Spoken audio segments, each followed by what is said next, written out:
Yung mga kailab, ngayong araw po nga ni inagay laban na. So ngayong araw nga yung mga kailab, may napanood po ako sa may napanood po ako sa YouTube na sa ibang vlogger na inakain nila itong ubod ng saging saging. Ay concern ako mga kailab, gusto kong matikman. Dahil ako po hindi pa nakakatikim nun.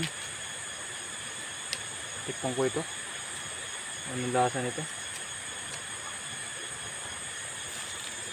Ito mga kailab, ito po tikman natin. Ayos mga kailab, masarap pala. Wala naman siyang parang medyo tamis ng kaunti, malutong. Ayos.